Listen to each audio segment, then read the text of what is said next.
Já as lesões em palatinas e fumantes reversos são lesões onde eu vou ter associado o hábito invertido do fumo. Esse hábito invertido do fumo, como mostra aqui, bastante utilizado em pacientes que fazem uso de cachimbo, ou fazem cigarro de palha, sem filtro, ou tem um hábito invertido de tragar os constituintes do cigarro, né, do fumo. Então, essa combustão, associados com os produtos do cigarro, causam alterações específicas na região do palato. Por isso que recebe esse nome específico. Professor, Oi, você já projetou? É que aqui para mim não aparece, não sei se é assim, daqui da minha internet ou se não tá não, mesmo.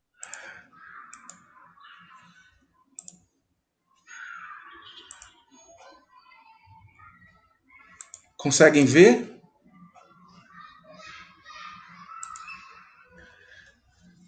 Então, esse hábito invertido do uso do fumo, do tabaco, ele provoca alterações específicas na região do palato. Conseguem acompanhar? Então, eu tenho áreas variáveis de alterações por conta desse hábito invertido. Então, eu tenho aqui alterações inflamatórias importantes na região do palato, promovendo essas pápulas esbranquiçadas com áreas vermelhas pontiformes, que demarca na inflamação de abertura dos ductos das glândulas salivares menores, ou até atrofias, né, ulcerações maiores, ó,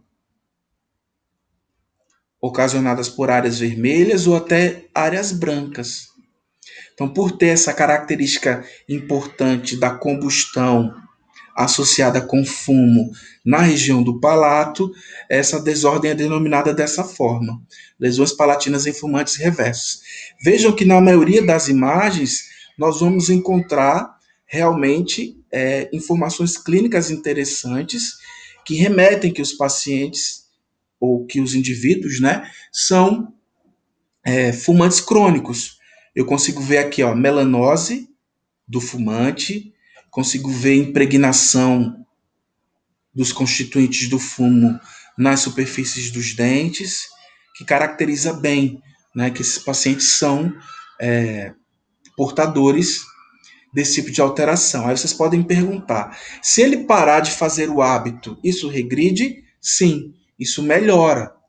Né? Se ele tiver a regressão do hábito por 2 semanas, isso volta ao normal.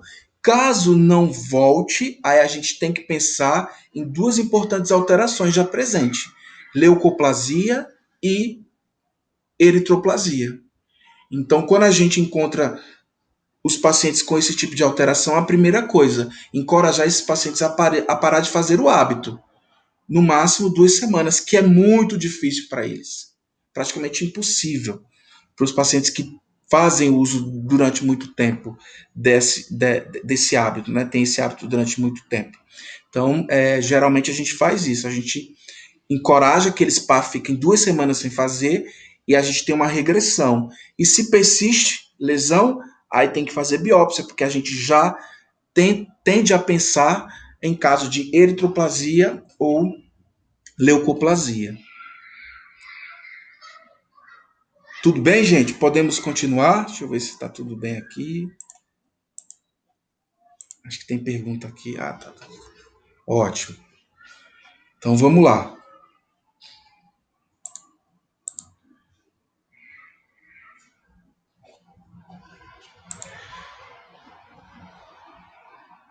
Já o lúpus eritematoso discoide é uma doença autoimune crônica e recorrente de etiologia desconhecida, né? Uma doença imunologicamente mediata. Como o nome já diz, esse tipo de alteração está vinculada mais às mucosas e à pele. É mais frequente em mulheres com cerca de 30 anos de idade. E as características que vão aparecer são essas máculas arredondadas, de bordos bem definidos na área da mucosa e também da pele, principalmente a pele da face. Lembrando,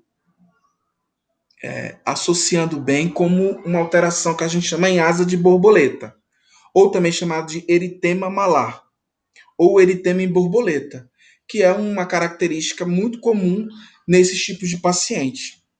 Eles têm essas máculas, né, vermelhas, localizadas nessa região do dorso do nariz e região malar, o que a gente lembra tem uma alusão como se fosse uma borboleta. Então, esse tipo de alteração a gente chama de eritema malar ou eritema em asa de borboleta.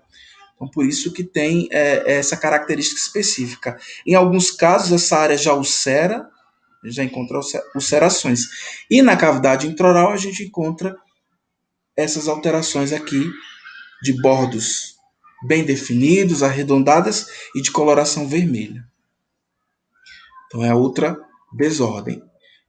Já as desordens hereditárias, ela é caracterizada em três condições típicas, o que a gente chama de síndrome de Plummer-Vinson, disqueratose congênita e epidermólise bolhosa. São desordens mais raras, né? São condições mais raras. Lembrando que a síndrome de Plummer-Vinson também pode ser denominada de Patterson-Kelly ou disfagia sideropênica, que tem alguns sinais e sintomas que classificam esse tipo de alteração. Lembrando que a disfagia cervical, junto com a membrana no esôfago superior, fazem com que o paciente tenha dificuldade de deglutir. Aqui mostra nessa endoscopia essas membranas que podem aparecer. Eles podem cursar também com anemia ferropriva, o que muitas vezes pode levar ao aparecimento de glossite atrófica. Veja que a língua fica com essa coloração bem avermelhada e sem papilas, despapiladas, ou com quelite angular. Essa importante ulceração, essa área avermelhada localizada na comissura dos lábios. Já a disqueratose congênita, ela é caracterizada por essas pigmentações na pele da face, na região também do tórax, dos membros inferiores e superiores. Os pacientes também vão apresentar unhas atróficas, quebradiças. Um sinal interessante clínico que pode aparecer são as leucoplasias, aqui vinculadas nessa fotografia, localizada em dorso de língua, e também falência de medula óssea. Então, os pacientes apresentam esse tipo de alteração. E já a epidermólise bolhosa também é caracterizado, né, uma desordem hereditária, uma doença autossômica importante. Geralmente os pacientes vão ter alterações vinculadas à pele, então é a doença autossômica dermatológica, onde o paciente vai fazer frequentemente, tanto em região de mucosa e pele, vesículas e bolhas. Essas vesículas e bolhas, elas coalescem e cicatrizam, promovendo fibrose.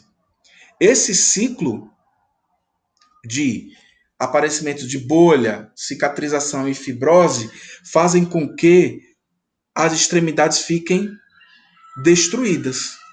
E aí a gente consegue ver, principalmente nas mãos, esse tipo de alteração aqui que a gente chama de luva de boxe, que é característica da epidermólise bolhosa. Na mucosa oral, a gente também vai encontrar essa exuberância de úlceras e bolhas.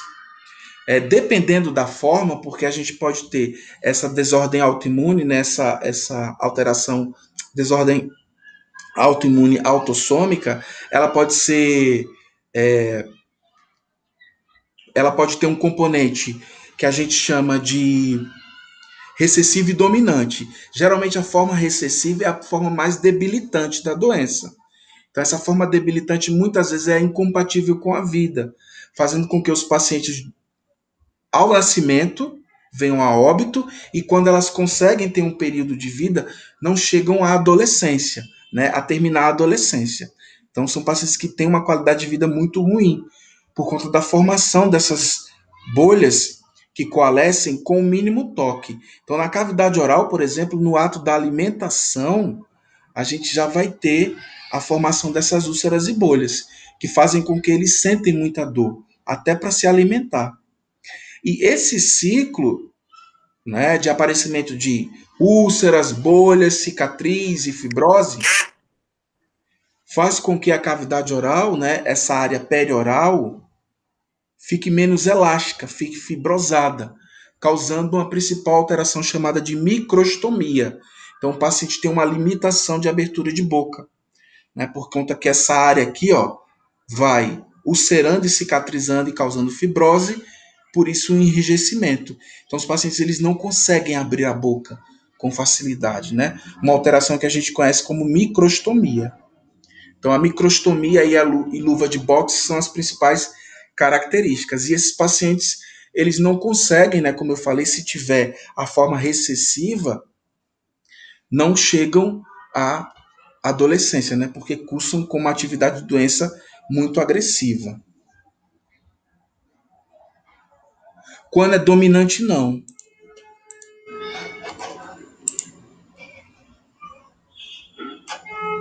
Quando dominante, não. Os pacientes conseguem ter um ciclo de vida e bolhas transitórias, né? Não dessa forma mais agressiva que eu mostrei para vocês.